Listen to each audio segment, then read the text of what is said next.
Good morning everyone. आज जो हमारा महत्वपूर्ण टॉपिक है जो कि जेट के लिए भी महत्वपूर्ण है और साथ ही साथ कक्षा 11 का कृषि विज्ञान यानी एग्रीकल्चर का महत्वपूर्ण चैप्टर है जिसका नेम है जीवों का वर्गीकरण। क्या आपने कभी सोचा है कि जीवों का वर्गीकरण क्यों किया जाता है? जीवों का वर्गीकरण करना क्यों आवश्यक है? हम किसी भी जीव का नामकरण, उनकी पहचान, उनका जो क्लासिफिकेशन है हम क्यों करते हैं? उसका कोई रीज़न है? तो इसी चैप्टर को समझने के लिए कि हम अगर पादपों के बारे में या जीवों के बारे में यदि हम समझना चाहते हैं तो जीवों का वर्गीकरण किया जाता है। तो जीवों का वर्गीकरण विज्ञान की जिस शाखा के अंतर्गत किया जाता है उसे हम कहते हैं टैक्सोनॉमी। टैक्सोनॉमी टैक्सोनॉमी जो एक तरह का ग्रीक वर्ड है, दो शब्दों से मिलकर बना है, टैक्सोन प्लस नॉर्म्स। टैक्सोन का मतलब होता है अरेंजमेंट करना, यानी कि व्यवस्थित करना। जैसे कि हम कहते हैं कशेरुकी, अकशेरुकी। यदि पात्रों में अगर अपन देखें तो अलग अलग मोनेरा या ब्रायोफाइटा, टेडोफाइटा, थेलोफाइटा, हम क्यों उसको कैटेगराइज करते हैं? तो ये दो वर्ड से बना है जो कि ग्रीक वर्ड है टैक्सोन प्लस नॉर्म्स। टैक्सोन का मतलब होता है अरेंजमेंट यानी व्यवस्थित करना, और नॉर्म्स का मतलब होता है रूल्स यानी व्यवस्थित करने वाले नियम। मीन्स इसका हुआ arrangement arrangement rules of organism यानी जीवों को व्यवस्थित करने के नियम। अब इस शब्द का सबसे पहले प्रयोग किसने किया था? अगर मन में क्वेश्चन उठे तो इस शब्द का सबसे पहले प्रयोग किसने किया था? तो सिंपल सी बात है, इस शब्द का सबसे पहले प्रयोग किया था एपीडीई कैंडोले, जो कि एक साइंटिस्ट था जिन्होंने इस शब्द का सबसे पहले प्रयोग किया था अपनी पुस्तक थ्योरी ऑफ एलिमेंट्री बॉटनी। ठीक है। तो अगर आपको पता हो जैसे कि रसायनों का नामकरण अगर हम करते हैं तो रसायनों का नामकरण करने के लिए हम जैसे आईयूपीएसी का प्रयोग करते हैं, उसी प्रकार international union pure applied chemistry, इसी प्रकार अगर हमें जीवों का नामकरण करना है जैसे कि जंतुओं का तो ICZN international code of zoological nomenclature, पादपों का नामकरण करना है तो ICBN international code of botanical nomenclature. तो मन में क्वेश्चन बहुत सारे उठते हैं। तो टैक्सोनॉमी शब्द का सबसे प्रयोग किया था APDA कॉन्डेले ने अपने पुस्तक थ्योरी ऑफ एलिमेंट्री बॉटनी। अब मन में क्वेश्चन उठता है कि ये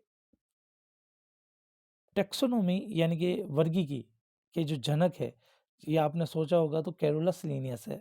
तो सबसे पहले हम ये सोचना चाहेंगे कि सिंपल सी बात हम देखेंगे कि टैक्सोनॉमी है क्या? वर्गीकरण है क्या?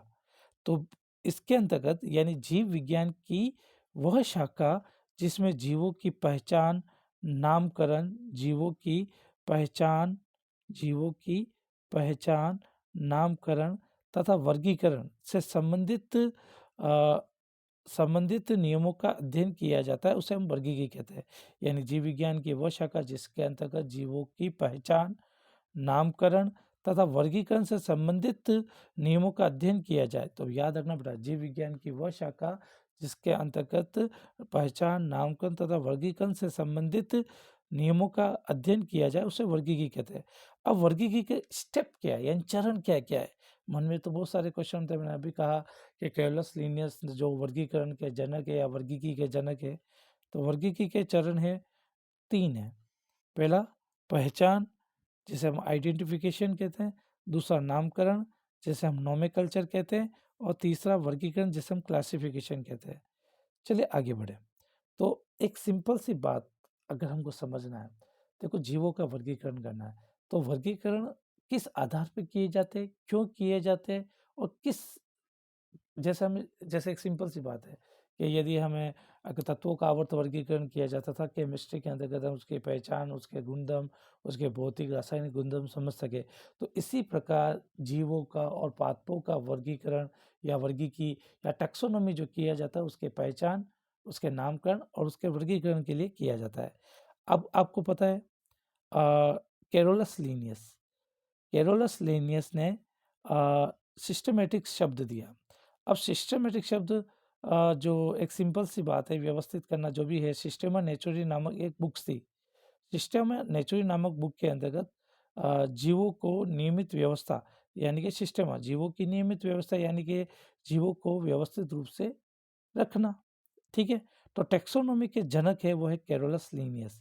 टैक्सोनॉमी के जनक कैरोलस लीनियस है। फिर अब अपन ने 3 स्टेप देखे थे। पहला है पहचान। अब पहचान में क्या? वह प्रक्रिया जिसमें किसी जीव को पहले से ज्ञात जीवों की सहायता से पहचान कर किसी विशिष्ट वर्गीय समूह में रखा जाता है। जैसे रेप्टिलिया रेंगने वाले जीव है, तो रेंगने वाले जीवों को उस कैटेगरी में रखा गया। या उड़ने वाले जीव है तो उसे एवीज में रखा गया, या अकशेरुकी जीव है जैसे आपको पता है कि अलग-अलग उसकी category ciliata, aschelminthes, nematoda, platyhelminthes, mollusca, arthropoda अलग-अलग।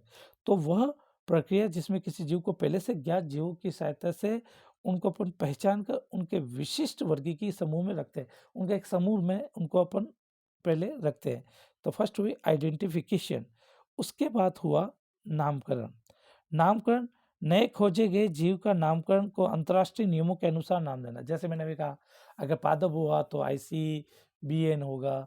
जैसे international code of botanical nomenclature कहते हैं, ये एक प्रकार की संस्था है या जो कि पादपों का नामकरण करती है। इसी प्रकार अगर कोई जैसे मनुष्य जैसे अपन कहते हैं खेजड़ी का वैज्ञानिक नाम प्रोसिपिस सिनेरेरिया है। तो ये आइडेंटिफाई के लिए एक तरह से उसके नामकरण करना बहुत एक साइंटिफिक नामकरण उसके लिए संस्था है। पादप हुआ तो जैसे जंतु हुए जैसे ICZN international code of zoological nomenclature. तो हम आसानी से नामकरण करेंगे तो हम पहचान पाएंगे कि ये कौन है ये कौन है। जैसे अपने घर पे भी रमेश है, राहुल है, सबके नाम अलग अलग होते हैं तो हम आसानी से उसको पहचान सकते हैं। हाँ, वो बात अलग है कि परिवार में अगर 2 राहुल हुए तो अपन कुछ ऐसा वर्ड ऐसा ज़रूर जोड़ते हैं जिससे हम उसका आइडेंटिफ़ाई उपनाम भी उसके होते हैं, ठीक है ना? तो अब वर्गीकरण, सजीवों को सजीवों को उनकी समानताओं तथा विषमताओं के आधार पर विभिन्न समूह में बाँटना है। समानता और असमानताओं के आधार पर, कि इसमें क्या समानता है और क्या विषमता, उस आधार पर जैसे रेंगने वाले जीव और उड़ने वाले दोनों में विषमतापूर्ण या समानता है। इनमें हृदय कितने द्विकक्षीय, त्रिकक्षीय, चतुर्कक्षीय तो या शल्क पाए जाते हैं, नहीं पाए जाते, तो उनकी समानता विषमतापीय यानी कि समतापीय या असमतापीय, तो उनको कैटेगराइज करना यानी कि उनका वर्गीकरण करना। कैरोलस लीनियस का पूरा जो नाम है वो कोल वॉल लीन है। कैरोलस लीनियस का जो फुल नेम है वो कोल वॉल लीन है। अब बात करते हैं वर्गीकरण के प्रकार। अब वर्गीकरण की क्लासिफिकेशन जो किया जाता है उसको किस हिसाब से किया जाता है? तो सबसे पहले वर्गीकरण के प्रकार, सबसे पहला है आर्टिफिशियल क्लासिफिकेशन यानी कि कृत्रिम वर्गीकरण। यह वर्गीकरण कृत्रिम लक्षणों पर आधारित होता है। आर्टिफिशियल जो करेक्टर होते हैं उस पर आधारित होता है। इस वर्गीकरण में एक या दो बाह्य लक्षणों के आधार पर वर्गीकरण कर दिया जाता है। एक या दो बाहरी लक्षणों के आधार पर उनका वर्गीकरण कर दिया जाता है कि भाई ये इस कैटेगरी के हैं तो इनको इस कैटेगरी में रेंगने वाले या उड़ने वाले या किसी भी कैटेगरी या पादपों में भी होते हैं अलग-अलग तरह के, जैसे Thallophyta, bryophyta, pteridophyta, angiosperm, gymnosperm, तो उनको कैटेगरी आर्टिफिशियल रूप से अलग कर दिया जाता है। अब आपको कुछ निम्नलिखित वैज्ञानिकों के द्वारा कुछ वर्गीकरण जो है वो दिए गए हैं। जैसे आपको बात करूँ अरस्तु, जीव विज्ञान के जो जनक है वो अरस्तु है और जंतु विज्ञान के जनक है यानी जूलॉजी के जो जनक है वो भी अरस्तु है। थ्रियोफिसिटस वनस्पति विज्ञान यानी बॉटनी के जो है अगर जनक है वो है थ्रियोफिसिटस। लीनियस वर्गीकी के जनक लीनियस है, आप जानते हो कैरोलस लीनियस 1753 में इन्होंने द्वि जगत अवधारणा भी दी थी और द्वि जगत अवधारणा के अंतर्गत पहला वंश और दूसरा जाति होता है। द्वि जगत अवधारणा में प्लांटियो एनिमिलिया एक द्विनाम पद्धति होती है, उसमें वंश और जाति होता है। सॉरी दैट फॉर नेक्स्ट देखिए बेटा, प्राकृतिक वर्गीकरण। यह वर्गीकरण प्राकृतिक संबंधों पर आधारित होता है, प्राकृतिक संबंधों पर आधारित होता है। यह वर्गीकरण जो होता है प्राकृतिक संबंधों पर आधारित होता है। किसके आधारित होता है? प्राकृतिक संबंधों पर आधारित होता है। इसमें सभी आकार के लक्षणों के आधार पर वर्गीकरण किया जाता है। आकार के लक्षणों के आधार पर यानी कि ये नेचुरली है। देखिए आप, अगर एक सिंपल सी बात की जाए कि अगर हमको अ, एक होता है आर्टिफिशियल करेक्टर और एक होता है नेचुरल, तो इसके अकॉर्डिंग क्या लिखा गया है कि इसमें सभी आकार के लक्षणों के आधार पर, आकार के आधार पर कैसा किसका स्ट्रक्चर है, किसका वे आउट है, तो उसको नेचुरली जो हम देखकर उसके बारे में जो देख रहे हैं उसी के आधार पर कुछ आर्टिफिशियल होते हैं, कुछ अपन नेचुरली वे आउट कर रहे हैं। जैसे देखो, बेंथम तथा हुकर के द्वारा प्रस्तुत वर्गीकरण जो दिया गया था, बेंथम और हुकर के द्वारा जो प्रस्तुत वर्गीकरण दिया गया था, तो जातिवर्तीय वर्गीकरण देखो दो तरह का हम बता चुके, कृत्रिम, दूसरा प्राकृतिक। बेंथम और हुकर के द्वारा प्रस्तुत वर्गीकरण जो कि एक तरह का सिंपल सी बात है, जॉन बेंथम और डॉल्टन हुकर। जातिवर्तीय वर्गीकरण, यह वर्गीकरण जीवों के विकासात्मक तथा आनुवंशिक संबंधों पर आधारित है। आनुवंशिकता के जनक कौन है? Gregor John medal. अब ग्रेगर जॉन मेडल आनुवंशिकता के आप देखते हैं ना, अपन कहते हैं कुछ करेक्टर जो होते हैं वो आनुवंशिक रूप से सेम है, लेकिन अचानक से सडनली से जीवों में कुछ डीएनए में हेरफेर हो जाता है और एक नई जाति बन जाती है। तो विकासात्मक विकासात्मक आप जानते हो बेटा कि हाथी के जैसे पहले मेमथ हुआ करते थे, लेकिन नेचर में चेंज आया तो अब वो प्रजाति नहीं है। तो कहने का मतलब विकासात्मक तथा आनुवंशिक संबंधों के आधार पर जातिवर्तीय वर्गीकरण किया जाता है। नेक्स्ट बात अगर हम करेंगे कि इस वर्गीकरण द्वारा किसी भी जीव के पूर्वजों का पता लगाया जा सकता है। पूर्वजों का यानी पहले इनके पूर्वज, जैसे हम कहते हैं अपन बंदर यानी मंकी या चिंपांजी जो फैमिली है, तो अपन उससे रिलेटिव है, तो उनके पूर्वजों के आधार पर जैसे जैसे डेवलपमेंट आया, डीएनए में चेंज आया है। ठीक है, तो नेक्स्ट जैसे इसका एग्जाम्पल है ओस्टवाल टीपो व ओस्टवाल टीपो, इकलर, हचिनसन आदि का जो वर्गीकरण है इस कैटेगरी में रखा गया है। सबसे पहले हम बात करेंगे जीवों का नामकरण। आपने पहले भी पढ़ा होगा, मैंने अभी थोड़े समय पहले भी बताया था कि जीवों का नामकरण का जो या वर्गीकी का जो जनक है वो कैरोलस लीनियस है। अगर अच्छी तरह से समझा जाए तो द्विपद नाम पद्धति, यह पद्धति गॉस्पर्ट बाहिन ने प्रस्तुत की थी। गॉस्पर्ट बाहिन ने इस पद्धति को प्रस्तुत किया था। इस पद्धति को प्रस्तुत करने वाले गॉस्पर्ट बाहिन ने प्रस्तुत किया था। इस पद्धति के जनक कैरोलस लीनियस। द्विजगत अवधारणा विधि, सिस्टम ऑफ नेचर नामक पुस्तक भी लिखी। सन 1763 में ही द्विजगत पद्धति भी थी जिसमें पेनल्टी एनिमीनिया दिया। तो द्विपद और वर्गीकी के जनक भी कैरोलस लीनियस ही है। तो इस पद्धति के जनक यानी कि द्विनाम पद्धति या द्विपद नाम के जो जनक है वो कैरोलस लीनियस है। ये जीवों के नामकरण की सबसे सर्वमान्य विधि है। यह जीवों के नामकरण की सबसे सर्वमान्य विधि है और इस पद्धति के नामकरण के अनुसार कुछ नियम है जिसके आधार पर हम आसानी से इसका नामकरण कर सकते हैं।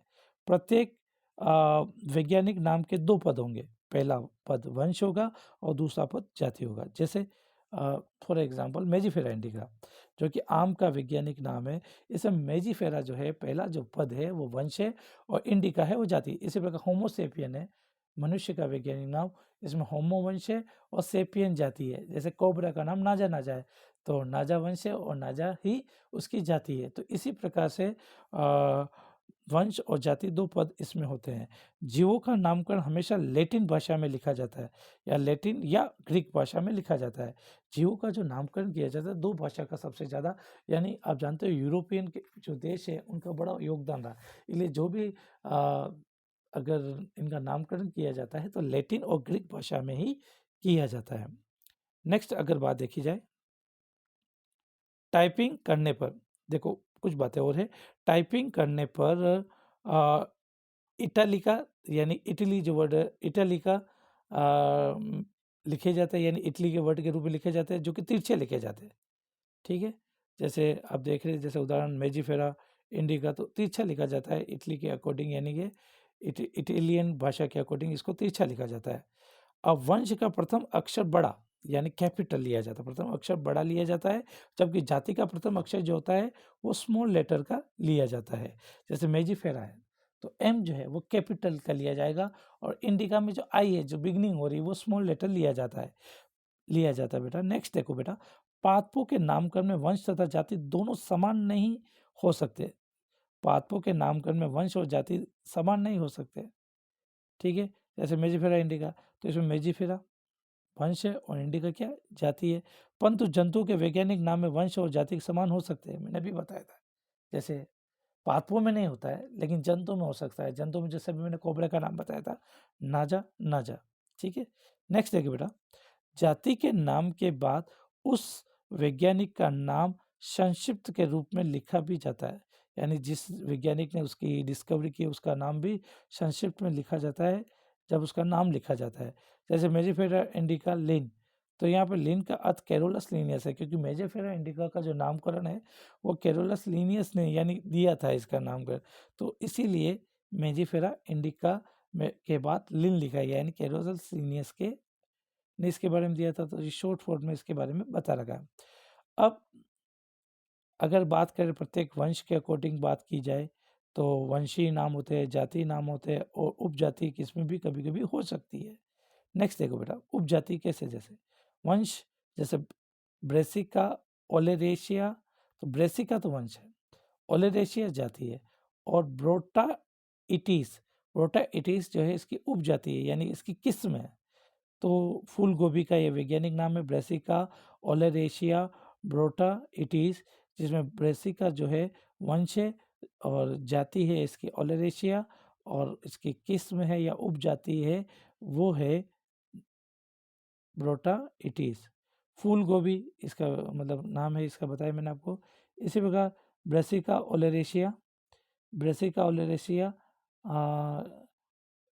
तो इसी प्रकार ब्रेसिका ओलेरेशिया पत्ता गोभी, ठीक है, और केपी टाइप इसका वो किस्म हो गया ब्रेसिका ओलेरेशिया, और कोलोट्राइपा जो कि गांठ गोभी होती है, इसमें ब्रेसिका वंश हुआ, ओलेरेशिया जाति हुई, और उपजाति जो हुई वो कोला रापा हुई। तो इस प्रकार से हम जीवों का वे आउट करके हम आसानी से उसका एक नामकरण कर सकते हैं, जो कि कैरोलस लीनियस के द्वारा दी गई, जिसमें पहला पद जो होता है वंश होता है और दूसरा पद जो होता है वो जाति होता है। अब आगे की बात करें कि हम इस चैप्टर में जो जीवों का जो वर्गीकरण जिन जिन वैज्ञानिकों के द्वारा दिया गया है उनके कुछ जो प्रणालियाँ है उसके बारे में पढ़ेंगे। सबसे पहले द्विजगत प्रणाली, तीन जगत प्रणाली नंबर 2 पर। तीसरे नंबर पे है अगली जो प्रजाति है वो चार जगत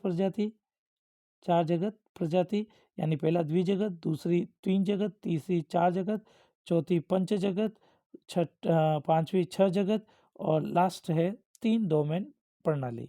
पहले अगर बात की जाए तो द्विजगत पद्धति, देखो मैंने आपको पहले ही बताया था जब लेसन की बिगिनिंग की थी, तो वर्गीकी के जो जनक है जिन्होंने द्विपद नाम पद्धति दी और जिन्होंने सिस्टमा नेचुरी बुक लिखी, वो कौन थे? कैरोलस लीनियस थे। और कैरोलस लीनियस ने ही प्रस्तुत करता था कैरोलस लीनियस, और इन्होंने द्विजगत प्रणाली दी, और कोशिका भित्ति की उपस्थिति और अनुपस्थिति के आधार पर इसने इसको बांटा पर्टिकुलर रूप से। और आपको मैंने बताया था पहला प्लांटी और दूसरा एनिमिलिया। इस आधार पर इन्होंने समस्त सजीवों को दो समूहों में बांटा गया। पहला प्लांटी यानी कोशिका भित्ति जिसमें उपस्थित होते हैं, यानी प्लांट आप जानते हो जो सेल वॉल होती है वो कोशिका भित्ति पाई जाती है। और नेक्स्ट है बेटा जगत दूसरा एनिमिलिया, जिनमें कोशिका भित्ति अनुपस्थित होती है। ये थी अपनी द्विजगत प्रणाली जिसको कैरोलस लीनियस ने दिया था। अब आती है तीन जगत प्रणाली। तीन जगत प्रणाली को देने वाले जो साइंटिस्ट थे वो थे हैकल। 1866 में हैकल ने दिया था, और इसे तीन भागों में बांटा, प्रोटिस्टा, प्लांटी और एनिमिलिया, यानी एक और जोड़ दिया। द्विजगत में प्लांटी एनिमिलिया था, अब इसमें एक और ऐड कर दिया जो है प्रोटिस्टा, प्लांटी और एनिमिलिया। फिर देखो बेटा, जब कोई भी वैज्ञानिक किसी चीज़ की बिगिनिंग करता है, जैसे द्विजगत प्रणाली या वर्गीकी के जनक जो कैरोलस लीनियस थे, उन कैरोलस लीनियस ने जो मतलब एक तरह से जो बिगिनिंग की, जब जब चेंज आते गए, नई नई डिस्कवरी होती गई, तो उनमें और नई चीज़ें और ऐड करते गए। वो एक अलग पर्टिकुलर रूप से हो सकता है कि एक सिंपल सी बात है, जो बिगिनिंग करता है वो सबसे महत्वपूर्ण होता है। जैसे द्विजगत प्रणाली देने वाले कैरोलस लीनियस थे। द्वि नाम पद्धति या द्विपद नाम पद्धति या सिस्टम ऑफ नेचुरी के उन्होंने नामकरण जो किया था, वर्गीकी के जनक उन्होंने बिगिनिंग करी। उसके बाद अलग अलग वैज्ञानिकों ने अलग अलग, जैसे द्विजगत के बाद हैकल ने दी त्रिजगत। अब त्रिजगत उसने कहा भाई भाई सिंपल सी बात है, कैरोलस लीनियस की प्लांटी एनिमिलिया थे, लेकिन एक और जोड़ दिया, उसका प्रोटिस्टा नाम रखा। फिर बात आई नेक्स्ट अगली चार जगत प्रणाली। प्रस्तुतकर्ता जो थे साइंटिस्ट वो थे कोपलैंड। अब कोपलैंड ने प्रोटिस्टा, प्लांटी एनिमिलिया जो त्रिजगत प्रणाली जो दी थी हैकल के वो तो थे, लेकिन मोनेरा और ऐड कर दिया। अब मोनेरा और ऐड कर दिया। अब हम बात कर लेते हैं मोनेरा में कौन कौन से बैक्टीरिया आते हैं। माइकोप्लाज्मा बैक्टीरिया और माइकोप्लाज्मा मोनेरा के अंतर्गत आते हैं। फिर उसके बाद प्रोटिस्टा में प्रोटोजोआ, लाल शैवाल। प्रोटोजोआ जनित कोई रोग का नाम बता सकते हो जैसे मलेरिया रोग होता है? यस, मलेरिया रोग होता है। मादा एनाफिलिस में तो वाहक होता है और प्रोटोजोआ जनित रोग है ये मलेरिया। ठीक है, मादा एनाफिलिस मच्छर के काटने से होता है।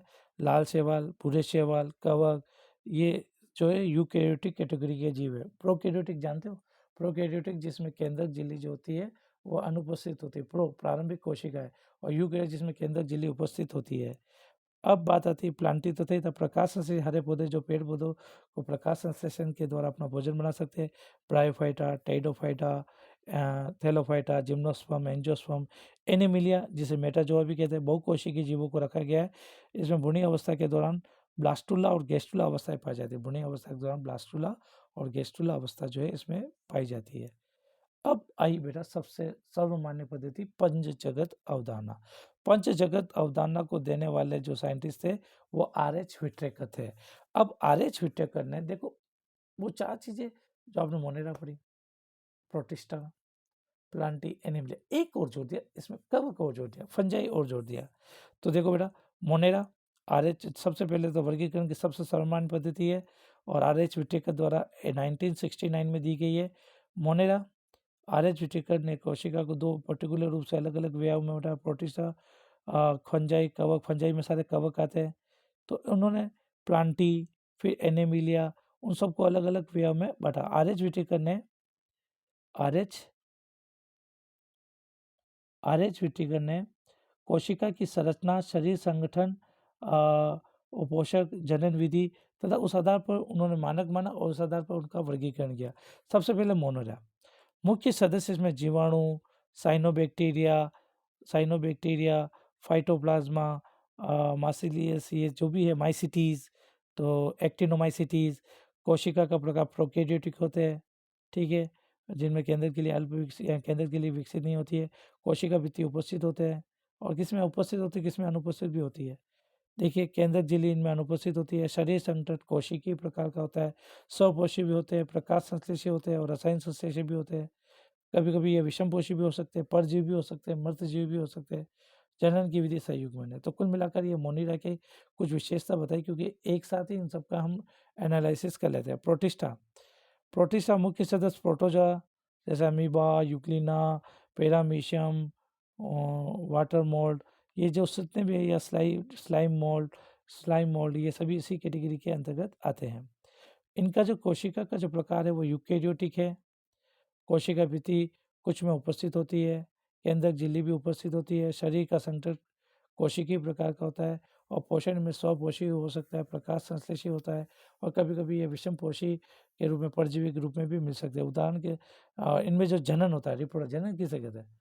अपने समान नए जीवों को उत्पन्न करना जनन कहलाता है। तो इनमें जो जनन होता है वो युग्मन, सलयन तथा संयुग्मन के द्वारा होता है।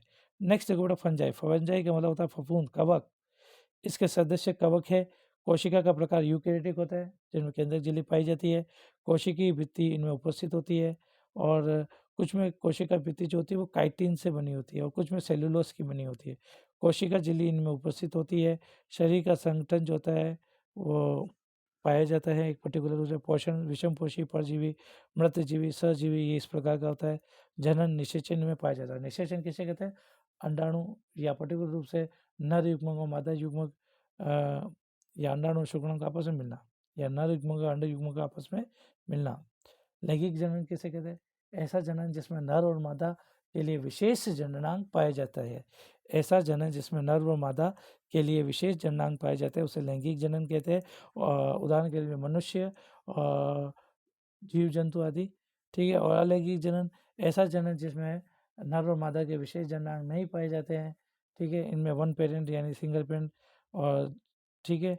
और नेक्स्ट अगर अलैंगिक जनन, अमीबा, हाइड्रा, पैरामीटर, जितने भी एक कोशिकीय जीवन में अलैंगिक जनन प्रोसेस होता है। जनन के बाद आगे हैं प्लांटी। अब प्लांटी के अंदर पेड़ पौधे कैटेगरी में रखे गए। अब पेड़ पौधे में टेरिडोफाइटा, जिम्नोस्पर्मा, टेरिडोफाइट, जिम्नोस्पर्म, ठीक है, ब्रायोफाइटा, टेरिडोफाइटा, थैलोफाइटा सब रखे गए। कोशिका का प्रकार यूकेरियोटिक होता है और केंद्रक झिल्ली जो होती है इसमें उपस्थित होती है। कोशिका भित्ति उपस्थित होती है जो कि सेलुलोज की बनी होती है, क्योंकि इसमें सारे जो बड़े प्लांट आते हैं वो उस कैटेगरी में आते हैं। पोषण जो होता है स्वपोषी होता है, यानी प्रकाश की उपस्थिति में होता है, इसका आंसर स्वपोषी होता है। जनन, इनमें निषेचन पाया जाता है और लैंगिक अलैंगिक दोनों जनन होता है। शरीर संगठन बहुकोशिकीय प्रकार का होता है। एनीमिलिया, जंतु। अब एनीमिलिया को अगर हम वर्गीकरण करें तो एनीमिलिया का वर्गीकरण भी 2 आधार पर किया जा सकता है, अकशेरुकी और कशेरुकी के आधार पर। अब इसके सदस्य अकशेरुकी तथा कशेरुकी प्राणी जिनमें कशेरुकी और अकशेरुकी यानी पृष्ठवंशी और अपृष्ठवंशी। कोशिका का प्रकार यूकेरियोटिक होता है, ठीक है। और केंद्रक झिल्ली में उनमें अनुपस्थित केंद्रक झिल्ली उपस्थित होती है और कोशिका भित्ति अनुपस्थित होती है। पोषण विषम पोषी होता है, यानी दूसरों के ऊपर निर्भर रहते हैं। निषेचन पाया जाता है, मुख्यतः लैंगिकी होता है इनमें। और जो शरीर संगठन होता है वो बहुकोशिकीय होता है, जिनमें उत्तक, उत्तक किसे कहते हैं, कोशिका के विशेष समूह को उत्तक कहते हैं और उत्तकों का अध्ययन हिस्टोलॉजी कहलाता है। तो बताओ कोशिका का अध्ययन क्या कहलाता है, साइटोलॉजी कहलाता है, ठीक है। तो कोशिका के विशेष से अंग अंग बनते हैं और अंगों के विशेष समूह से ही अंग तंत्र बनते हैं, यानी शरीर संगठन पाया जाता है। तो ये थी पंच जगत अवधारणा। और पंच जगत अवधारणा के अकॉर्डिंग जो मोनेरा, प्रोटिस्टा, कवक, प्लांटी, एनिमिलिया जो आर.एच. विटेकर के द्वारा 1969 में दी गई थी। अब आती थी 6 जगत पद्धति। 6 जगत पद्धति प्रस्तुत करता थे ग्रे तथा डुलिटीन। ग्रे तथा डुलिटीन ने 6 जगत प्रणाली थी। इन्होंने मोनेरा के 2 भाग कर दिया, बाकी जो थे तो थे ही। मोनेरा को 2 कैटेगरी में कन्वर्ट कर दिया और मोनेरा को इन्होंने सुपर जगत के रूप में कन्वर्ट कर दिया और प्रोकैरियोटा जगत और यूकैरियोटा जगत में इसको कन्वर्ट कर दिया। बाकी वही है, मोनेरा के बाद प्रोटिस्टा, कवक, प्लांटी, एनिमिलिया वो तो ही है, ठीक है। नेक्स्ट है, अब उसको भी अलग अलग कैटेगरी में देखो। पहले वाले मोनेरा को आर्की बैक्टीरिया और यूबी बैक्टीरिया मोनेरा को, उसके बाद प्रोटिस्टा, फंजाई, प्लांटी, एनिमिलिया, ये तो है ही है। तो ये था अपनी 6 जगत प्रणाली जिसको देने वाले थे ग्रे तथा डुलिटीन, ठीक है। अब आती है 3 डोमेन प्रणाली। कार्ल वुज ने इसको दिया था। इन्होंने कोशिकाओं की आनुवंशिक संख्या, कोशिकाओं की आनुवंशिक संरचना का अध्ययन कर, इन्होंने कोशिकाओं की आनुवंशिक संरचना का अध्ययन कर आरएनए, अगर आपने सुना हो 16SR आरएनए, आर आरएनए का मतलब राइबोसोमल आरएनए और 18SR आरएनए, क्या सब 3 डोमेन का वर्गीकरण किया इन्होंने। आपको पता है आनुवंशिकता का आधार होता है डीएनए। डीएनए का फुल फॉर्म होता है डीऑक्सी राइबो न्यूक्लिक एसिड, जो कि केंद्रक यानी कि प्लांट या किसी भी मतलब के सेल के न्यूक्लियस के अंदर प्रेजेंट होता है। तो आनुवंशिकता का आधार तो वही है। आरएनए, राइबोन्यूक्लिक एसिड फ्यूजन और बैलेंस नामक वैज्ञानिक ने इसकी खोज की थी। ये कोशिका द्रव में पाया जाता है। Domain archaea, archaebacteria, bacteria, eubacteria, और फिर इन्होंने अलग यूकेरिया को प्रोटिस्टा, फंजाई, प्लांटी और एनिमिलिया में कन्वर्ट कर दिया। तो सिंपल सी बात, इन्होंने भी एक तरह से देखा जाए तो एक तरह से डोमेन में 3 डोमेन में बांट दिया। एक तो आर्किया, बैक्टीरिया और यूकेरिया। यूकेरिया में वही प्रोटिस्टा, फंजाई, प्लांटी, एनिमिलिया, ठीक है। तो आर्किया, इसके अंतर्गत विशेष प्रकार के प्राचीन बैक्टीरिया थे। आर्किया में ऐसे को रखा गया विशेष प्रकार के प्राचीन बैक्टीरिया आते हैं जिन्हें आर्की बैक्टीरिया कहते हैं, जो प्रतिकूल वातावरण में जैसे गर्म पानी में, ठंडे पानी में तथा किसी भी पीएच में अपना जीवन व्यापन कर सकते हैं। इन्हें प्राचीन जीवित जीवाश्म भी कहते हैं, यानी कि ये लंबे लॉन्ग टर्म तक किसी भी तरह के वातावरण में अपने आप को एडजस्ट कर पाते हैं। दोस्तों, वातावरण के अनुसार अपने आप को एडजस्ट करना यानी कि सर्वाइव करना या ढल जाना ही क्या कहलाता है, अनुकूल। हम भी जैसे एक बात करते हैं कि अपन पढ़ाई करते हैं, अब पढ़ाई करने का एक वातावरण अगर अपन ने तैयार कर लिया और उसके प्रति अपन लगातार प्रयास करें तो ऑब्वियसली हमें सफलता मिलेगी। तो इसी प्रकार आगे बढ़े बेटा, तो आप अपना ध्यान फोकस लगाएं ताकि आप अपने लक्ष्य तक पहुंच सके। और इन्हें प्राचीनतम जीवाश्म भी कहते हैं। इनकी कोशिका भित्ति सूडोपेप्टिक ग्लाइकन क्यूडोम्यूरिन की बनी होती है, या तो म्यूडोपेप्टिक ग्लाइकन या क्यूडोम यूरिन की इनकी बनी होती है और ये रोगजनक नहीं होता, किसी प्रकार के रोगों को फैलाने में इनका कोई योगदान नहीं है। तो इसी प्रकार देखिए कि अलग-अलग जैसे कुछ नाम बता रहे, जैसे थर्मोफिलस गर्म पानी के झरनों में पाए जाने वाले, होलोफिलस अधिक पीएच पर भी, यानी कौन सी भी पीएच हो उस पर ये सर्वाइव कर जाते हैं। फिर एसिडोफिलस कम पीएच पर, जितना पीएच कम होगा उतना ज़्यादा एसिडिक होगा। और मेथनोजन गाय भैंसों की आंत में पाया जाता है। तो बैक्टीरिया, अब इसके बारे में, बैक्टीरिया के बारे में पता है। इसके अंतर्गत यू बैक्टीरिया यानी सत्य जीवाणु आते हैं। ये अनुकूल आवासों में पाए जाते हैं। ये किसी प्रकार के अनुकूल आवासों में पाए जाते हैं, यानी कि अब ऐसे जहाँ पर रह सकते हैं वहीं पाए जाएंगे। इनकी कोशिका भित्ति पेप्टिग्लाइकन की बनी होती है। पेप्टिग्लाइकन की इनकी कोशिका भित्ति बनी होती है। ये रोगजनक होते हैं। ये अभी अपने पढ़ा था आर्किया, ये रोगजनक नहीं होते हैं। ये कोशिकीय प्रोकैरियोटिक सूक्ष्म जीव है। इसी प्रकार देखें सुडोमोनास, इरवीरिया एग्जाम्पल देखें, बेसिलस, जेंथोमोनास आदि। डोमेन यूकेरिया, इसके अंदर यूकेरियोटिक जीवों को बांटा गया है, जिसमें प्रोटिस्टा, प्लांटी, एनीमिलिया। इसी प्रकार से वर्गीकरण की गई है, भी हम देखेंगे। दोस्तों ध्यान से अपना आप को, क्योंकि अब बोर्ड के एग्ज़ाम और जो जेट जो भी कंपटीशन एग्ज़ाम जो है वो जब शुरू हो जाते हैं, तो आपको अपना जो पर्टिकुलर रूप से अपना ध्यान है उसको भटकने नहीं देना है, ताकि आप अपने लक्ष्य तक पहुंच सके और आप अपनी जो पढ़ाई है उस पर फोकस करके अपना 100% अपना अच्छा रिजल्ट दे सके, और आप अच्छी तरह से अपने आप को परफेक्टली तैयार कर सके। तो तो इसके लिए आपको पहले अपना मेंटली रूप से अपने आप को फोकस करना पड़ेगा। आप क्या कर सकते हैं, आपको करना क्या है कि पहले अपनी विशेषताओं को जानना है और कमियों को भी देखना है। तो कमियों को ध्यान में रखकर अपनी पॉजिटिविटी को भी रखना है, क्योंकि कमी ही देखेंगे तो अपनी पॉजिटिविटी नहीं दिखेगी। तो इसी के साथ हम आज का ये एंड करते हैं। आप अच्छी तरह से पढ़ाई करें, फोकस करें। जय हिंद।